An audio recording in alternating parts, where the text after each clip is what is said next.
ক্রিকেটের সব খবরাখবর সবার আগে পেতে এখনই সাবস্ক্রাইব করুন এবং বেল বাটনে প্রেস করুন।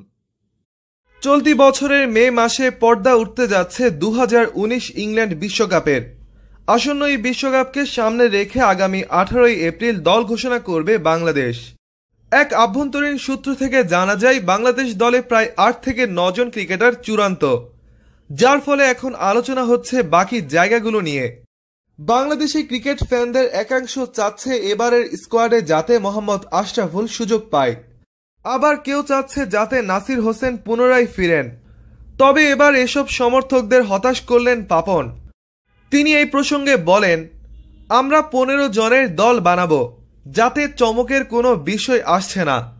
নতুন কারোর দলে জায়গা পাওয়ার সম্ভাবনা খুবই কম। ঘরোয়া ক্রিকেট আর আন্তর্জাতিক ক্রিকেটের মধ্যে অনেক পার্থক্য। তাই ঘরোয়া ক্রিকেটে যে যতই ভালো করুক না কেন তাকে বিশ্বকাপ দলে তার জায়গা পাওয়ার সম্ভাবনা খুবই কম। উল্লেখ্য, কদিন আগে টানা 3 ম্যাচে 3 সেঞ্চুরি করেছিলেন বিজয়। তখন অনেকে ধারণা করেছিল নিঃসন্দেহে বিশ্বকাপের স্কোয়াডে জায়গা পাবে বিজয়। পাপনের এমন মন্তব্যের পর বিজয়ের জাতীয় দলে জায়গা পাওয়াটাও এখন অনিশ্চিত।